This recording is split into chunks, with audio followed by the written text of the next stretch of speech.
Hey guys, welcome back to the Woven Energy podcast on Real Practical Shamanism, where we talk about shamanism from the ground up. I'm here again with Damon Smith, and today we're going to talk about stage 3 of shamanism, particularly Damon's speciality, which is the spirit dance. Now, leading up to this point, if you're new to the podcast, you might be interested in this episode, but it's going to be one of those episodes where the foundation really needs to be laid. So I would suggest that by all means, listen to this episode, but go back and listen to the episode specifically on stage 1 and stage 2.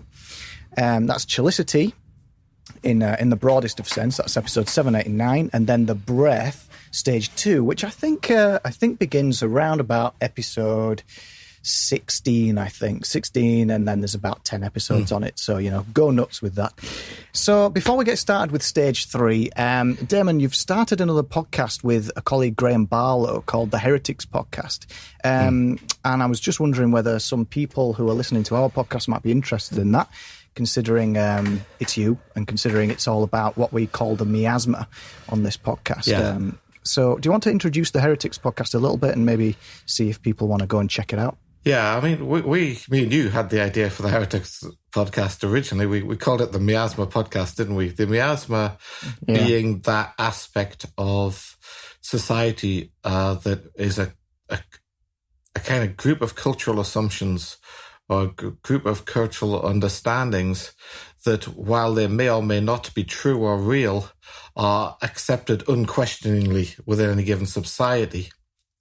And we said that there was we've given lots of examples of the miasma in the past, haven't we? We did a bunch of episodes on the miasma. I think it's episode 13, maybe 14, 15, and 16, something like that. Yeah. So the original idea of this podcast was to explore the miasma in more detail. I think we said on the Woven Energy podcast that there's endless scope for miasma episodes. Yeah. And we would, if we kept that series of 3 episodes or whatever it was on the miasma going, we could have gone forever. So Graham kindly volunteered to jump in and start up that podcast for real, and it is no longer a joke. So if you go on iTunes and do a search for Heretics by Woven Energy, you will find that the thing that started off as a joke is now a real podcast. And so we've started off talking about martial arts, again, something that I try to stay off on the Woven Energy podcast. Graham is a very experienced martial artist. And we're not trying to stay off it on that podcast. In fact, some would possibly say in the first few episodes, we just recorded episode 5, that we've spent rather too much time on martial arts on the Heretics podcast. So we're definitely not intending to continue just doing martial arts. But also, it's not just martial arts. It's different aspects of martial arts, and we're now actually about to do an episode on Aikido of all things. That'll be, I think, episode 6. And the idea of that episode is to lead us into an organization, a group called a Motokyo, who are one of the Shinshukyo, who I've mentioned many times, who are organizations that were founded by either real or fake shamans in Japan at the late part of the 19th century onwards. Which represented a kind of bubbling up of shamanism within a Japanese society that was rapidly changing and going through some hardship and periods of turmoil. And so the Heretics podcast is all about that. Like I say, it's on iTunes. Just do a search on Heretics by Woven Energy and you shall find us.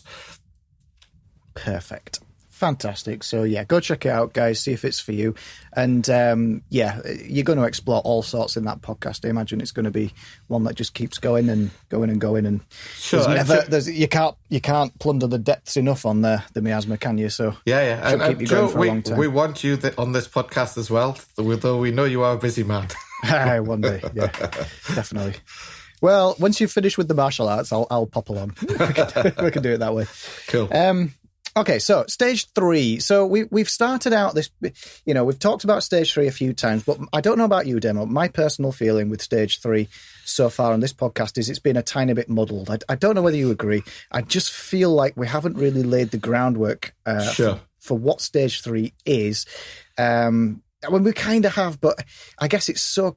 Now we're in stage 3. It's one of those things that requires quite a bit of. Yeah, it's practical, and It requires a good bit of experience in order to kind of get what it is. So I mean, it's really something that's verging on impossible to do on a podcast. We've said there are various aspects of shamanism that are very, very hard to discuss on a podcast. Stage 3 is one of them. So, I've been working on this thing, The Grove, and I apologize to all concerned in terms of how long it's taking. It's an enormous undertaking. But that would involve video and various other resources available online. I have done a lot of work on it, but it's just nowhere near ready to release yet, unfortunately. So we're going to have to stick with the podcast format as best we can for a while. That's fine. I mean, there's endless amounts of episodes that we could be doing in the meantime. It's difficult with the practical ones now, isn't it? But I think we'll give it a good go. Sure, but I think one of the things we can talk about, I mean, we talked about spirit dance as an example of level 3 technique a few times on the podcast, and I think we've given examples of various types of spirit dance. We talked about the Sand people and their giraffe dance, and you could give lots of other like actual concrete examples of types of spirit dance that are done around the world. And they tend to lie on a spectrum. For instance, Angama, which is sometimes called Angana Odori. Odori is something that has been mentioned already, actually, on the Heretics podcast, interestingly. Is a dance that's native to the Yaeyama Islands, which are some islands south of Japan in the ocean. And that's a really good example because that is something that started off as a very shamanistic spirit dance, but has gradually drifted towards a more ritualized form of dance. And this happens with, we said this happens with a lot of traditions that come down from shamans in terms of their spirituality, but it also happens in terms of just physical technique, and you get initially very shamanistic dance or movement gradually mutating through the generations into ritual, religious ritual. And in shamanism, there's actually words for these things. There is sawun, which I think we might have mentioned once before, which is like a kind of shamanistic intuition that gives rise to the movements of the dance. And then at the other end, you've got mokul, which is just basically a set sequence of ritual. And if you think of that not as two different things, two different boxes you can put stuff in, but as a spectrum moving from very shamanistic dance at one end through to the sawun end of the scale, through to just a bunch of set patterns that have lost a lot of their meaning and a lot of their purpose, that would be mokul at the other end of the scale. It's easy to see how that would occur as well, isn't it? Because you've got a movement-based, let's quote-unquote, art, which is very experiential-based. It's very individualistic and it's very experiential-based. And so it's like we always say, it's impossible to teach it. So inevitably, well, it's impossible. You've got to lay the signpost down, haven't you? It's impossible to say, put your left foot here and move. It's a feeling. So over time, and you can see how it happens, can't you? Yeah, absolutely. You can see that a shaman teaches their next generation, and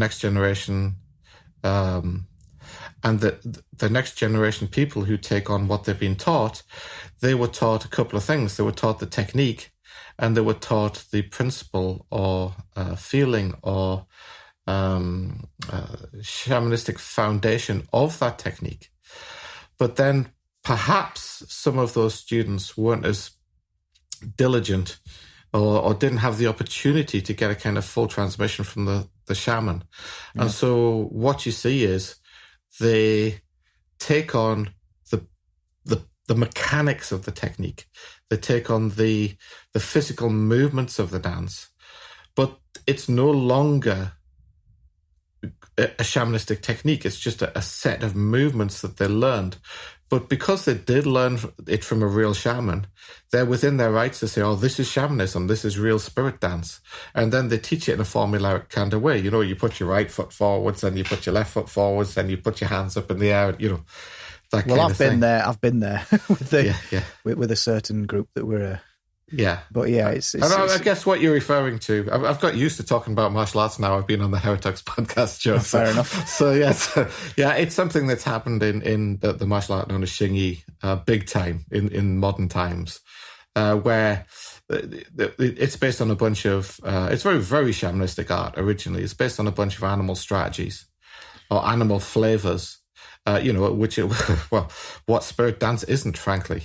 And basically, your combative method, your combative strategy is based around taking on and embodying the character of various animals like eagles and bears and tigers and various other animals. Actually, 12 different animals in Xingyi.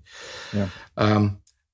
And if that's hard, that's really, really hard to learn well. To do one animal well in Xingyi, so that it's at so what I mean by doing it well is it's at that, in using Mongolian rather than Chinese terminology, it's that Sawun end of the scale, where spontaneously the flavor of the animal is spontaneously generating technique out of you, appropriate technique.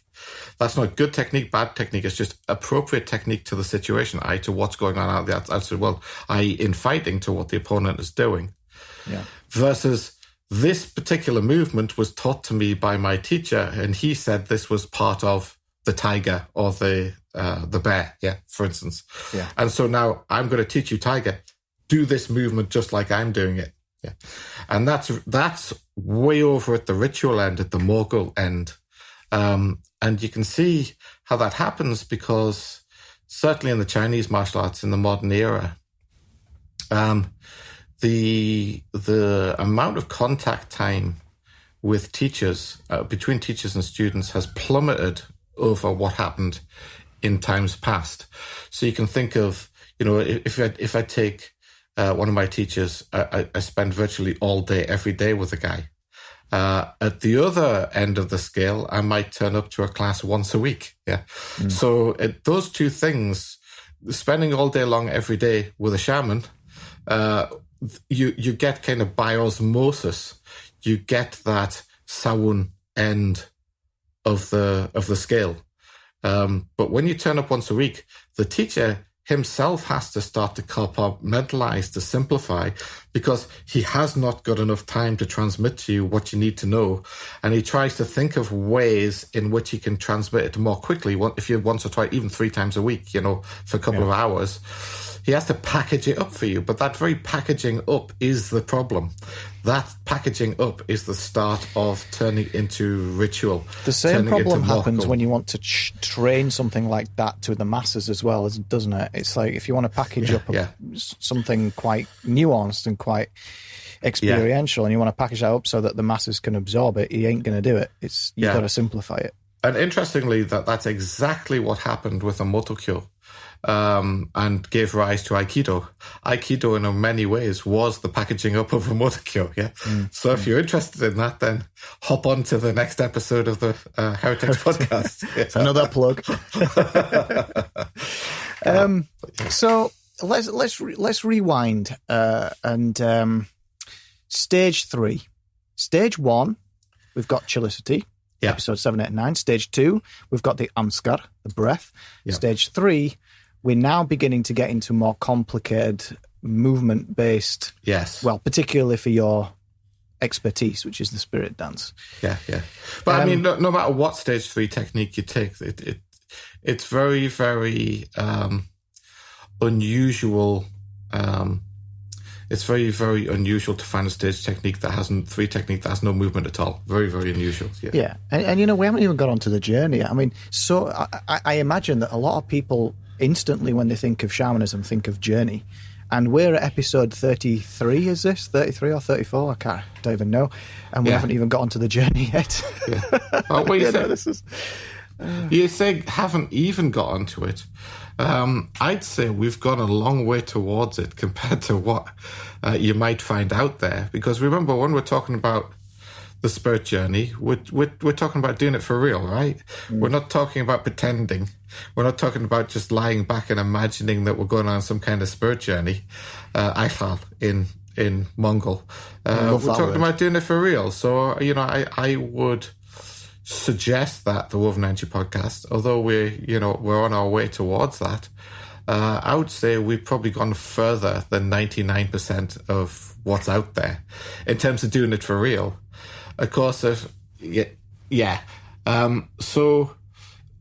as opposed to just imagining it. Sorry, mate. So basically, Damon? Yeah, I'm still here, mate. Mate. Yeah, sorry, signal went a bit. I just lost you for the last 10 seconds or so. It wasn't actually the signal. That was actually when we use a software tool called Slack to communicate while we're doing recording. Yeah. And Graham, who I do the Heretics podcast with, has just jumped on because he saw that I'd written I'm up and running for Joe's benefit, but I didn't specify who I was talking to. Okay. So I've just set him right. But yeah, so basically speaking, I would suggest that if you want to get onto the spirit journey and you're interested in that whole imagination stuff, go to another podcast. There'll be millions of people that tell you how to do that in an hour. Yeah, so but if you want to do it, want to do it for real, that's a tad unfair. If you want to do it for real, stay with us, and we'll get there eventually. I think that's the yeah. But my point is, I could tell you how to do it not for real in an hour, no problem. Yeah. Well, this is what I want to dive. I want to dig a little bit with stage 3, because if my understanding is right, and please correct me if I'm wrong, stage 3 is a way of building the vessel. And the vessel is what we slip onto, and then that takes us on the journey, quote unquote. Language isn't good at describing, etc., etc. That's right. So, but you've just described stage 3, 4, and 5 in that little sentence. So, So basically, stage 3, as we said before. So here's a very simple way to understand it. Stage 3 is stage 2 extended. Stage 2 is stage 1 extended. So stage 4, Guruk, the weave, is stage 3 extended. Stage 5, which is what you're talking about, creating the vessel, slipping onto the vessel, that is stage 4 extended. Yeah.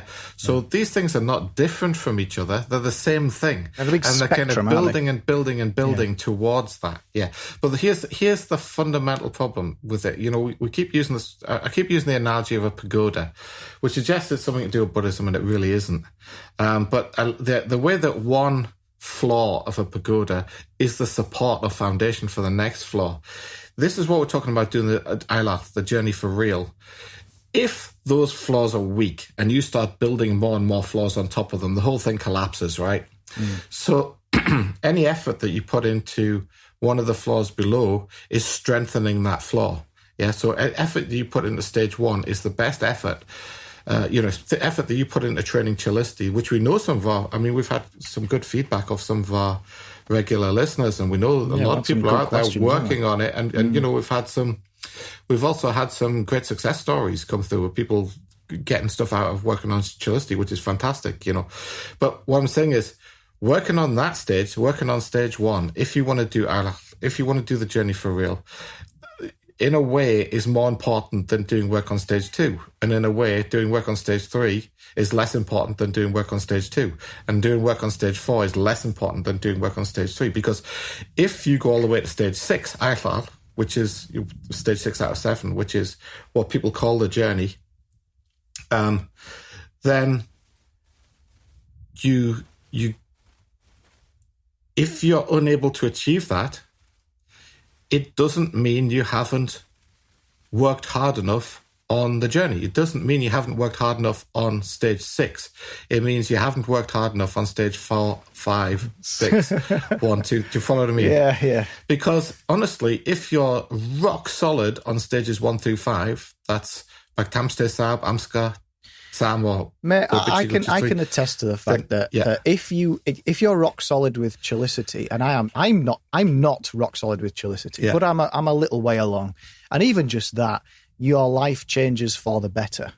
Yeah. It really does. Absolutely. In ways that are difficult to describe, but you notice changes. And I'm not trying to be all woo-woo about it or anything. It's a very real thing, and you'll experience it.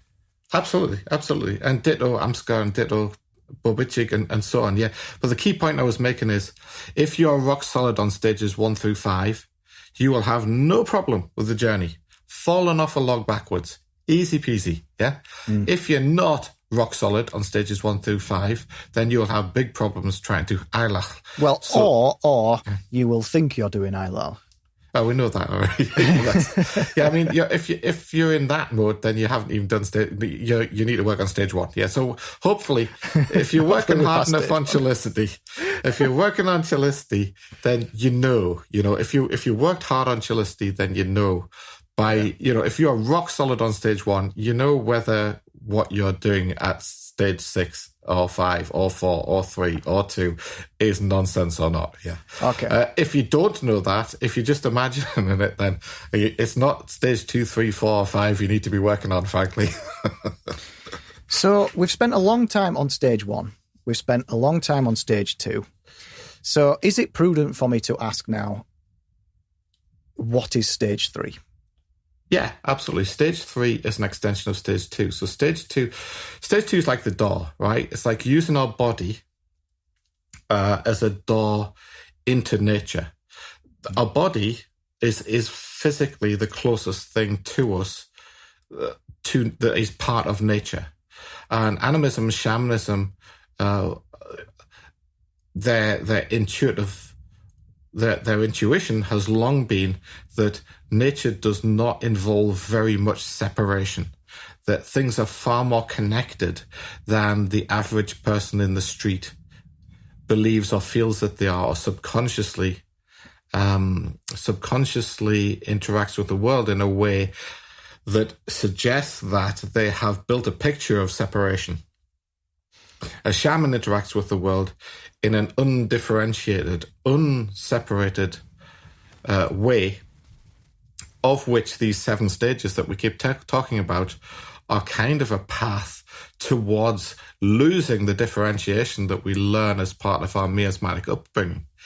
And so stage 2 is learning to understand nature within yourself. So stage 3 is the start of learning to understand nature outside of yourself.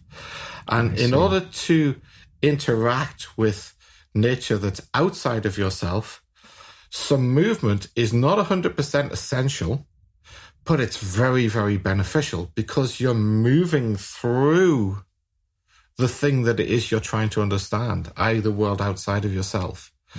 And so there are effectively 3 stages in a row that work together in order to achieve that external understanding. And it's the self-same understanding. And this is what you come to understand through practicing stage 3, 4, and 5. It's the self-same understanding that you get through the Amska. It's just bigger and more expansive. But it's not different in any way. That's a matter of fact. That understanding comes through experience. You'll see that through your practice, that they're not different in any way. But to move through the environment or move within the environment helps in a number of different ways. You must remain in the state of Chelicity. So each of these stages, we said as we've learned them, you learn the technique, you practice the technique, and then you get good at the technique. Like we had a great question about other ways to lock in Chelicity based on other techniques to lock in Chelicity. In some ways, that's kind of an Amska, that's a level 2 kind of question. And the answer is very much no and yes. No, in terms of there are not special techniques for that, but yes, in terms of if you make the techniques that we use to practice Chelicity and Amska, if you make those techniques habitual to the point where you do not have to think about them, then that will lock Chillicity in. And you'll find that rather than Chillicity being something that you have to work hard in order to achieve or have to spend some time getting it switched on, you can just snap into it and you can leave it on. And that's really where you want to be when you start to move from stage 2, with stage 2, when you want to move on to stage 3. Well, that's perfect, because I remember in a few episodes on stage 2, you talked quite a lot about the extension of the exercises we did. So in one off the top of my head, I remember you talking about Buchin Hengerig, which is the one with when you introduced the drum, and you said one of many with the drum, Joe. One of many, yeah. But you said towards the end of that episode, you talked about an extension to that which involved a bit of movement, if I can remember right. Absolutely. That would be. I can't remember if I'm right. I think you talked about that. Or it might have been when we were talking on the phone. No, that's right. Yeah. Yeah, absolutely. That is bridging between stage 2. So if we were to think about Buchin Hengerig, the technique, which, by the way, guys, is episode 19, I believe. Or it's around that area. Yeah. When we're talking about Buchin Hengerig, we were sat down. We were with the drum, and it wasn't involving much movement other than breathing the drum, hitting the drum. But towards the end, when we start to then expand out beyond that and interact with the world, that now bridges the gap between stage 2 and stage 3. Yeah, exactly. Okay. So So it might be prudent, to explore some extensions as a bridging of the gap before going hell for leather into.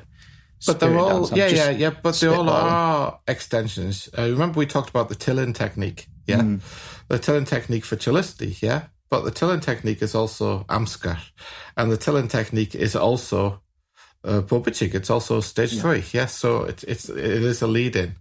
And so in terms of those... Does Bobichig mean spirit dance, or does Bobichig mean stage 3? Bobichig doesn't translate into English, mate, which is why I'm deliberately leaving it in Mongol. But Bo is a shaman, yeah? Well, yeah. And Bichig, You're referring to what we call stage 3 by the name Bobichig, is that correct? Also Tsam. Yeah, two different. There's actually more words than this in Mongol, but let's stick with those two because we've mentioned them on the podcast. And I don't want to proliferate the amount of terminology we're using. But Bo is a shaman, and Bichig, you could call it dance. But okay. So here's try to help you understand shamanistic and more animistic type of language. Bo is a dance. Bo is a shaman. Yeah. So that we don't really need to define shaman because it's part of the Evenk language, and so we don't need to define it. I mean, there's lots of people who misunderstand what it means, and there's also lots of people who are quote unquote real shamans who are culturally justified in saying that they're shamans who don't understand what it means either. So, it's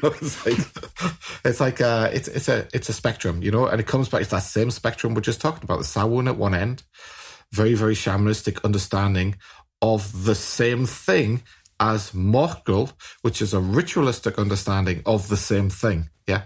And to me, shamanism lies at the Samhain end, not at the Morgul end. But the two things are dealing with exactly the same thing. They're not dealing with two different things. Yeah. And so Bichig. Okay. So let's say if you're an English speaker and I say that Bichig is dancing. Yeah. Yeah. And then you start learning the Mongol language and somebody starts to teach you traditional Mongol calligraphy and you ask them what it's called and they tell you it's called Mongol Bichig. Yeah. So Bichig is also calligraphy. Yeah. So do you follow what I'm saying? It's a word that implies this kind of movement, this kind of, like calligraphy, seeing Mongol is beautiful, beautiful language. I'm not talking about the Cyrillic Mongol, what's written with kind of Russian characters. Yeah. I mean, the old school Mongol writing, it's gorgeous. Yeah. And on the Grove, we're using a lot of Mongol Bichig, on the Grove because the writing itself has a somewhat shamanistic character to it. And actually, lots of interesting things. We talked about automatic writing when Nakayama Miki. We're on the next episode of the Heretics podcast. We're going to talk about the automatic writing of a shaman called Deguchi Nao, who was the founder of the tradition that led to Aikido. But that kind of, it has the sense of a continual flow of an expression of human nature. And you can see how in that case, Bitchig is like dancing, but you can see how it's also like calligraphy, right? If it's done in a certain way, if it's done over at that Samhain end of the spectrum, and it's not done at the Morkel end of the spectrum. Yeah. So Bobachig, one of many terms for spirit dance, but in a way, one of the reasons why there's so many terms for spirit dance in Mongol, many terms, is quite simply that they don't see it as a single thing. The general population don't see it as a single thing. There are all kinds of different spirit dance, and they all have different names. That's probably the best way to put it.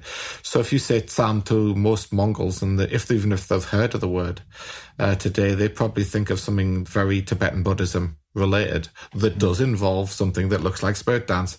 But the word Tsam would imply to them, possibly wrongly, that they're dealing with Buddhist Morkel, Buddhist ritual, rather than shamanic ritual. Bobachig would you follow what I mean? Yeah. But actually, the two things are exactly the same thing, but in their minds, in their miasma, they're two different things. Okay. Yeah. So that's where the terminology comes from. Yeah. And so, what we're trying to do with it, what are we trying to do with at level 3? Very, very simple. We're trying to do what we were trying to do at level 2 and what we're trying to do at level 1. We're trying to make it at level 1, we're trying to make Chillicity intuitive. At level 2, we're trying to understand our body and our breathing and our energy in an intuitive way. And at level 3, we're trying to come to an understanding of movement in an intuitive way. How are we doing that? Using a bunch of techniques, using a bunch of shamanistic techniques. So basically, we use the technique to express movement, but first we have to internalize that technique. Having internalized it to the point where we no longer have to think about it at all, there's no brain work involved in doing the technique, then we can fall into Chillicity and do the technique without thought. And then in that case, there is a bridge, isn't there? The Amska is the bridge. So basically, the technique, the movement of the technique of the level 3 is executed involving the energy and the breath of level 2, which is an extension of the Chillicity of level 1. So what you see is that when you get really, really good at level 3, and you have a whole paraphernalia of techniques that you can use at level 3, and you're so deeply steeped in them that you don't have to think about any of them, then level 3 is level 1. It's just simply Chillicity practice. Level 4, you could say there's some additional stuff going on when we start to create the weave, the weave being like our radar for nature. But when we're talking about just level 3, we're talking about internalizing a rich variety of movement that propels us through the environment, and is an extension of our Anskar technique. So when you said, can we do some examples of taking Amskar technique and extending it into Bobachig technique? There isn't a technique, a level 3 technique, that isn't an example of that. That's probably the best way to... Do you follow what I mean? Yeah. So that's what we're trying to do. So what we've got then, is a variety of techniques that we'll go through on this podcast and hopefully in the Grove. Yeah. And the idea is when we first learn them, it's going to be impossible to keep Chillicity going because it's new. We're learning new techniques, and over time, we want to internalize those movements. Yeah. In a way that we can then apply our Chillicity, and once we can switch Chillicity on whilst dancing in the tapestry of these movements, that then becomes more like stage 3. I'm trying to be very careful with my words here. And as you know, it's really you're trying to be careful. It's hard, right? It's very really, hard really to hard describe to put it. The stuff in. And it becomes, when you practice it, as we've said, it becomes a lot clearer. And I would hope that some of our long-term listeners who've been doing what we asked and have gone out and have been practicing Chilisti hard from day one, they now know what we're talking about. That yourself, if you're one of those people and you've been out practicing Chilisti, you start to get the feel for it. You start to get an understanding of it. But try explaining it to your friends. Best of luck with that one, you know. It's very, very hard. Yeah, it's very, very hard. So how can we start to do something practical to get the idea of this? Well, like I say, a lot of these things, they need one-to-one. Another thing is, like you just said a few minutes ago, it's hard to do this in a big class. You know, I had a teacher who thought it was impossible to do this in a big class, just impossible. So that kind of makes a mockery of any kind of shaman retreats when you're in a room full of a bunch of people. If that's true, I don't know if it is, but the general idea is that, you know, where I've had my quality stuff, it's been on over the many years I've been doing this. Yeah. It's been on a 1-to-1 or a 1-to-2 on a maximum kind of 1-to-3 basis. When it's gone beyond that, I've learned very little, very, very little. Yeah. In that kind of contact time. And so let's go back to a long way. Let's go back to these two positions. I guess the most famous one is the Havtas. Let's go with Terelt first. I guess on the Woven Energy podcast, I guess the most famous one is indeed Terelt, which is the one where our famous lady on the podcast logo, doing the Terelt position. Yeah. That is palms slightly open. Yes, embracing. Yeah. Embracing what? Embracing the environment. It's level 3 we're talking about, right? So embracing the environment, embracing what's around you. Yeah. So the other position, as I mentioned, is the Havtas position, the folded wings position, which is just simply with your arms crossed in front of your chest. And that's very famous in shamanism in general, not because people have necessarily noticed it when they've seen spirit dance, but because that's the position you hold the drum in. That's the most basic position to hold the drum. Yeah. And, the drum is on your left hand and your right hand is beating the drum, or vice versa. Yeah. And so if you take the drum out of that, when you start to learn spirit dance, I tend to teach it without a drum. I don't know if that's because of my sort of martial arts background or not. I know that there are a bunch of shamans who would teach this with a drum from day one, and I will do drum very, very early.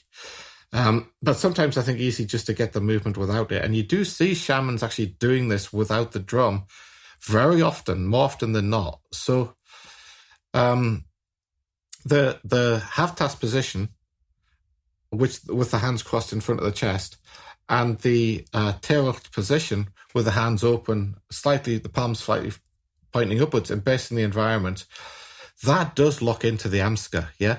So if you one of the easiest ways is kind of when you breathe out, you cross your arms, and then you breathe in, you go out to Terelt, and then you can raise your hands up above your head, up to the sky, which they do quite a lot in Mongolia and various other types of shamanism. As you breathe in like that, and then you breathe out as the hands drop and cross in front of the chest. That's a very, very basic kind of Amskar technique, yeah? So basically, I breathe in and I open my hands. We did, the Tillen exercise is a much more complicated version of this, but I just breathe in and I open, at the same time, take the breath in. And you know what I mean by breathe in? If I explain exactly what I mean by breathing, we've got to go past all those Amskar exercises again. If you've been through those levels, you know that when I say breathe in, I don't mean something just like into my lungs. Yeah. I'm talking about more than that. Yeah. And if you want to know what that is, go back through the Amskar episodes. Yeah. But breathe in, then the energy builds, and the hands open into the Terelt position, just like the girl on the Woven Energy podcast image. And you keep breathing in all the way, and then raise your hands up to the sky, and keep breathing in, and then just breathe out as the hands come down slowly and cross into the folded wings position. And then you can just repeat that. You can breathe. So as they come down, you're sort of breathing out, and then as you open them again, you can turn slightly to one side or the other as you do it. You breathe in again. Very, very simple AMSCA exercise, quite easy to, I guess, relate on a podcast. Hopefully everybody, I think we did talk about that kind of thing on one of the podcasts. Yeah, I don't know, one or two of them. Yeah. So that type of exercise. But then practicing that AMSCA exercise to the point where you're not thinking about what's happening. Yeah. This is where you can start level 3. You're not thinking at all about what is happening. It's happening, you're not doing it. That's the place you need to get into. Yeah. Chelicity is on solid. It should, by this time, we're talking about level 3, it should go without saying. I shouldn't have to keep repeating that Chelicity is on solid throughout. Yeah. If the Chelicity is not there, don't switch from 2 to 3. In fact, don't even switch to 2, frankly. You do need to switch to 2 because you do need to learn the movement and the Chelicity will break down a bit. But what I mean is that movement gets internalized to the point where you don't have to think about it anymore. Yeah. Now, while keep doing that movement, while still maintaining, or simply when you come to the tear position with the hands extended, then just leave them there and keep the breathing going. The breathing is really feels, when you do this exercise a lot, it feels like you're sucking in the environment through your arms, through your legs. But again, don't imagine it. I'm just explaining experience of it that's come to me. Don't worry about that. Just maybe I shouldn't have mentioned it, but it's definitely like that tea bag in the ocean we talked about. You want to get the feeling before you start moving. You're just doing this exercise. I mean, before you start moving your feet, that there's no differentiation between what's in you and what's outside of you. And we've talked about that kind of practice in the Chelicity episodes and the AMSCA exercise. So you need to know what I'm talking about before you attempt this. Yeah. So you keep that going, the AMSCA exercise going, and then you turn it into Bobichig. You start to move forwards. You start to walk, and either keep doing that same movement or you just leave your hands out and you start to walk and turn your head up towards the sky slightly, but don't exaggerate anything. And you start to walk and keep that same AMSCA breathing going. Keep the energy flowing. Keep the energy in the body alive. Feel like the interconnectedness of your whole body. That interconnectedness, in some ways, it's like a tree. In some ways, you're almost like a tree in that your root is not separate from your branches and leaves and your trunk. There's no separation there. It's all one. And then you start to move forwards. And as soon as you do that, the thing will start to break down. The Chelicity will start to break down, especially if you haven't done this before. Yeah. It just means just normal walking, like normal walking. Try to use as normal a walking as you can, because if you try to do anything unusual, the Chelicity will break down even more. So just ordinary walking, the way you walk down the street when you're not thinking about it. But what's problematic with this exercise is that you run out of space, because really you want to be able to walk continuously. You want to be able to walk continuously forwards. To begin with, you could walk other ways later on, but let's keep on this simple exercise. You want to be able to walk forwards continuously. Now, what happens is you run out of space. So now you can see from a shamanistic point of view where all of these different traditions, like walking the circle, come from originally in Taoism. Walking the circle in Taoism is a spiritual exercise that's over at the Morgul end, at the ritual end of that spectrum we talked about. Now you pull that same thing back to the Sawun end, and you can immediately see from a shamanistic point of view why we go in circles. Because if you don't go in a circle, sooner or later you're going to run out of space. Yeah. And so what people tend to do is walk around a kind of, I'm not going to call it a focal point because it ain't a focal point, but they walk around an attractor, So effectively, a fantastic thing, if you can organize it, is a bonfire. Yeah. Just wonderful. And a lot of this early spirit dance practice works really, really well with a bonfire. And there's a reason for that, because obviously the movements get far more complicated than this, and there's a lot more involved to it than this very simple one we're describing now. The energy from that bonfire becomes part of the energy that you're interacting with. But short of a bonfire, the next best and most famous thing is a tree. Yeah, a tree is just great because, in a certain sense, you are a tree. I don't mean in a biological sense, but I mean in an interconnectedness sense. When you're practicing this, you want that AMSCA level interconnectedness, that undifferentiation through your body to be there and present all the time when you're practicing the spirit dance. And so what you find is that in itself, it sounds very simple. So, I mean, the simplest version is just I walk forwards in that terecht position with my hands extended, just like the girl in the image. And I go round and round a tree while continuing my Amskar breathing exercises, but continuing my Amskar breathing in terms of breath being interconnected with the whole energy of the body. Again, no time to talk about it on this episode. Just go back over those episodes so you know what I'm talking about if you haven't listened to them.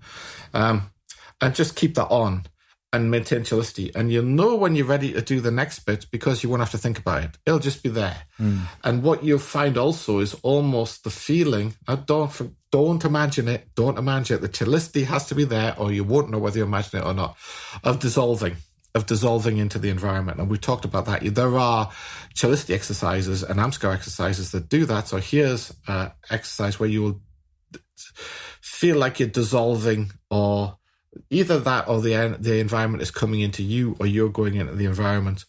And you just go round and round a tree. Don't change direction even, to start off with.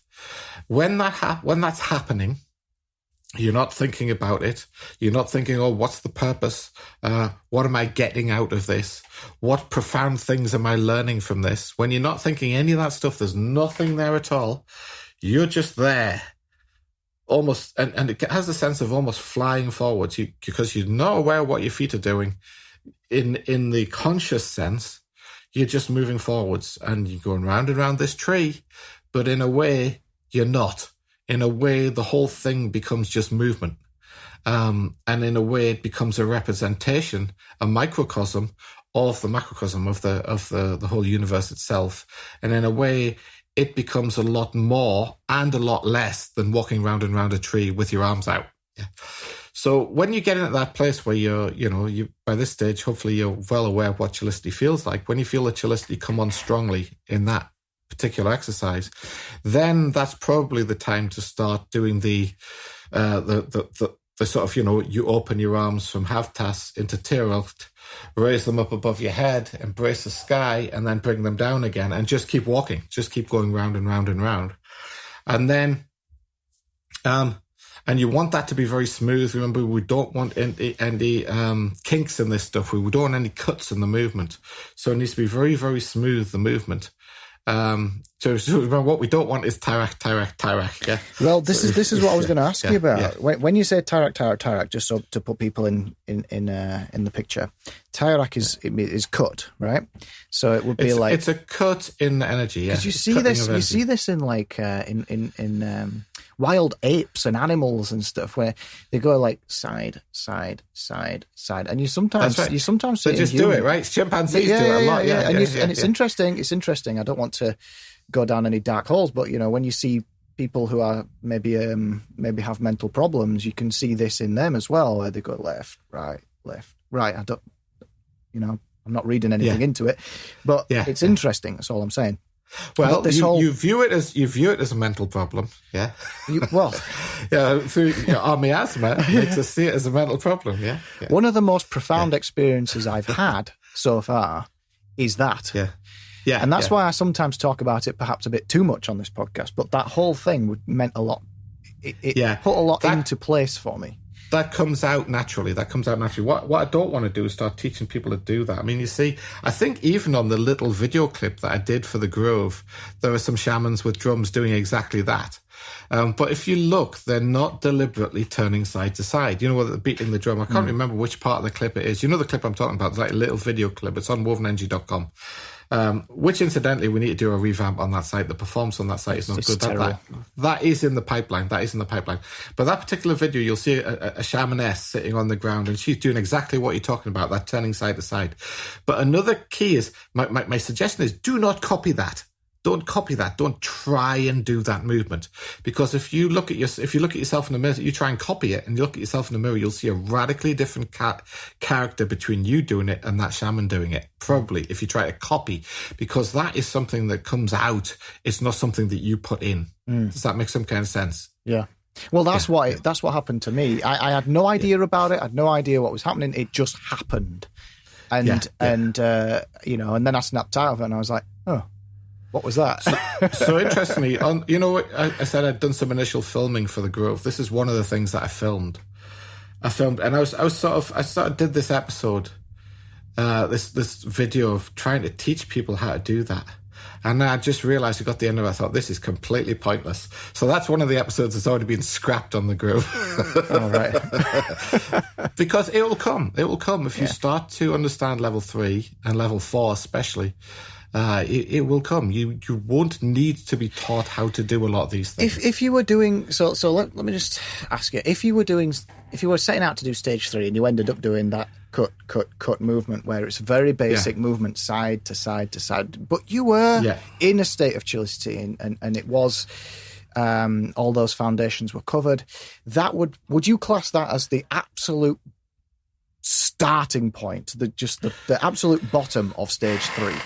I would say that if you're in that cut thing, you're definitely not in a state of chillicity unless you are super advanced. Some a more advanced shamanic technique and even more advanced level 3, we will use Tyrak deliberately. We'll set out and we'll use it deliberately for a specific purpose. But the point is that don't worry about having chillicity when you start trying to do this exercise. When you start, you won't have chillicity, especially when you start walking. If you haven't practiced this before or this kind of thing before, if you've done a martial art like Bagwajang or something like that, you may well be able to do that without thinking about it, but the vast majority of people probably can't. Don't worry about that. Don't beat yourself up over it. Just practice the technique until it's become internalized. So it's more like we're heading towards chillicity, yeah? But what I'm saying is when you start heading towards chillicity and practicing this exercise to the point where it's become internalized, you won't know what chillicity is unless you practice your chillicity exercises, your level 1 technique. Right. You won't know what it is when you get there. Yeah. Now, to solidify this further, I remember there's several ways to approach stage 3, and the one of the, correct me if I'm wrong, one of the most advanced stages of stage 3 is when you're so familiar with your movement, you're so familiar with these techniques that you can then take the quote-unquote spirit of an animal, and if you want to know more about the word spirit, check out episode 5, but quote-unquote the spirit of an animal, and place it over yourself. That is seriously advanced stage 3 stuff, and that's not what we're launching into straight away. Is that correct? Absolutely not, yeah. So let's make a distinction between spirit dance and animal spirit dance here. We are not talking about animal spirit dance. We'll get there. But we are not talking about animal spirit dance at all at this point in time. Yeah, so it's a good point, probably right to bring it up, Joe, yeah.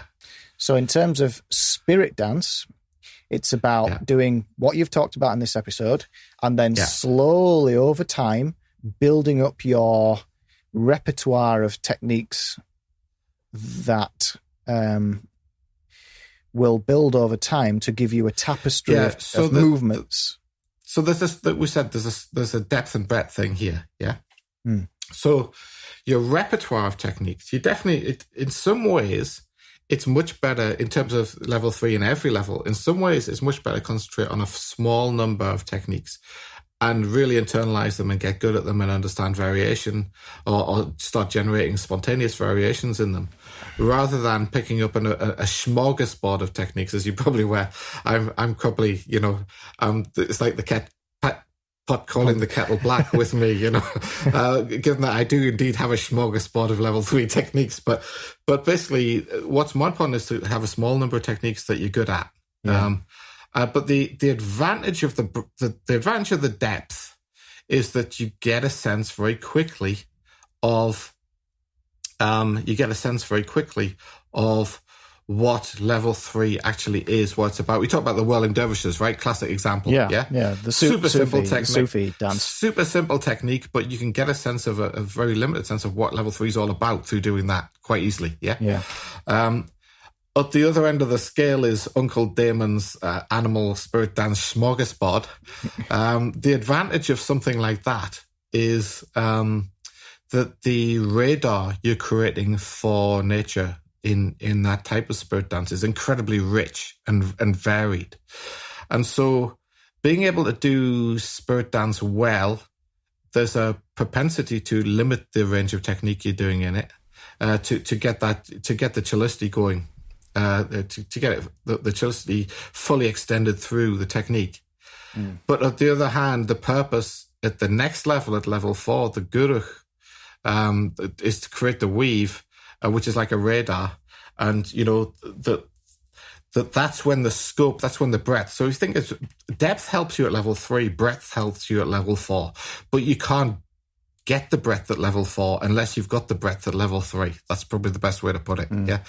So the scope and the breadth, the variety is about making that radar, the weave, the guruch, making that a very effective tool for understanding nature, a very, very effective tool.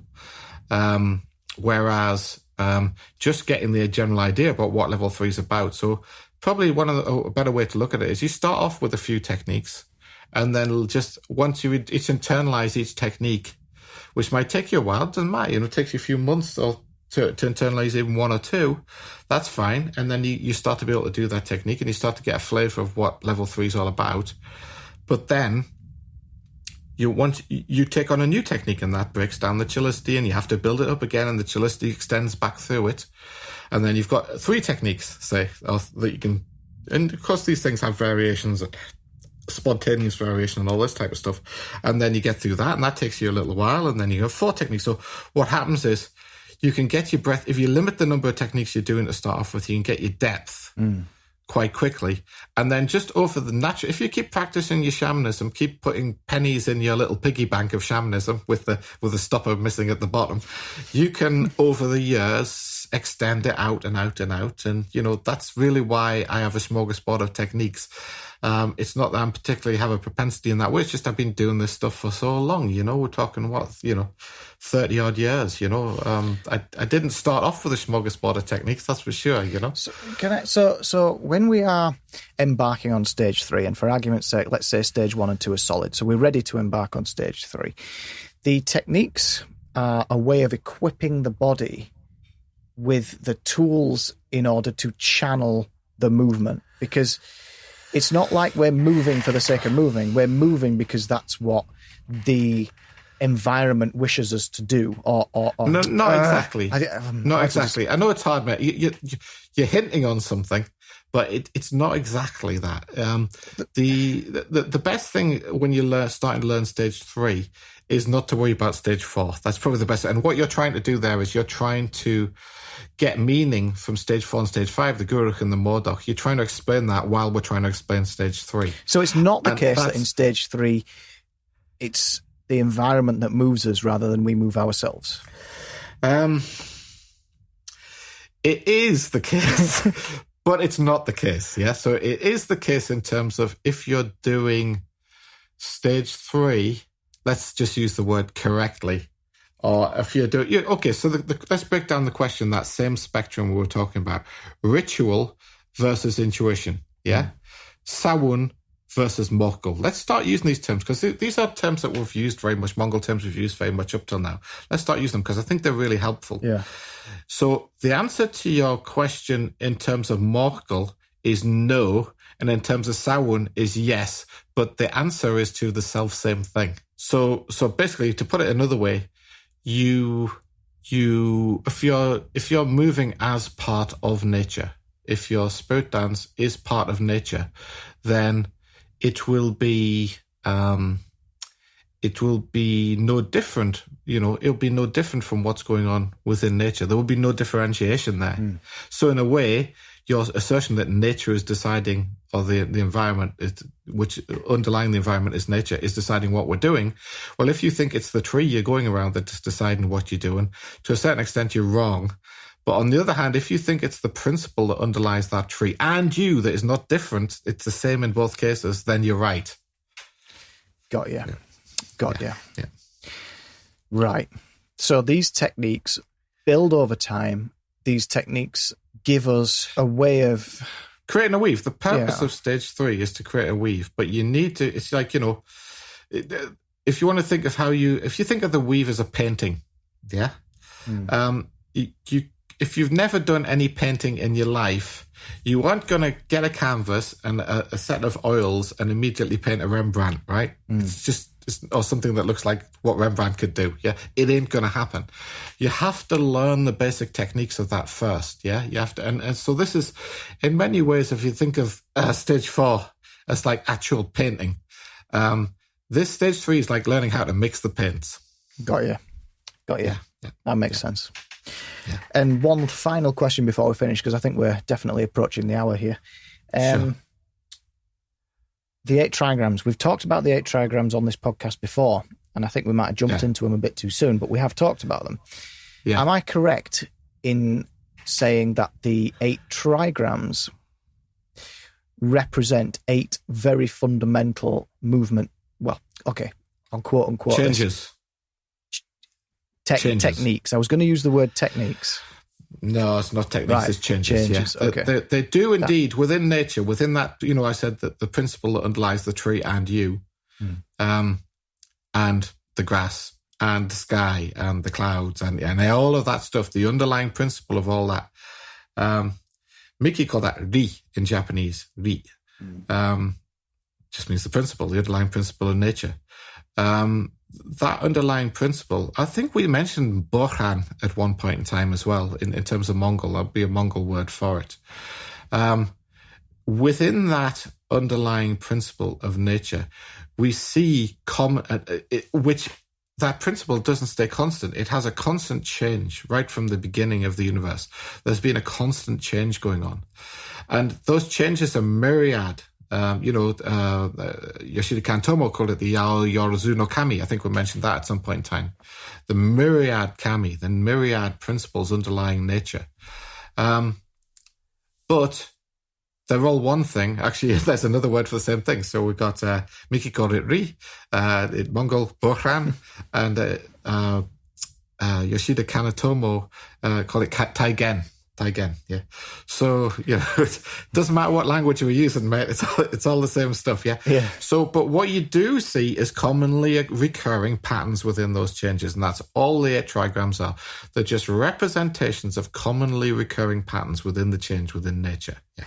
And so, absolutely, this is relevant to level 3. But can you learn? They are representations. Remember, they're post-analysis of those commonly occurring change patterns within nature. Yeah. But can you learn level 3 without ever hearing the words 8 trigrams? Absolutely you can. Yeah. There's no problem with that at all. Yeah. Right, Damon. This has been an illuminating episode for me. I think this has been a really good episode, and I think it's turned into exactly what I hoped it would be, which is solidifying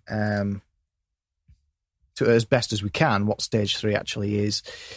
So maybe if you listen to this episode, maybe go back a few episodes to when we talk about stage 3 to begin with, and maybe those episodes will make a bit more sense.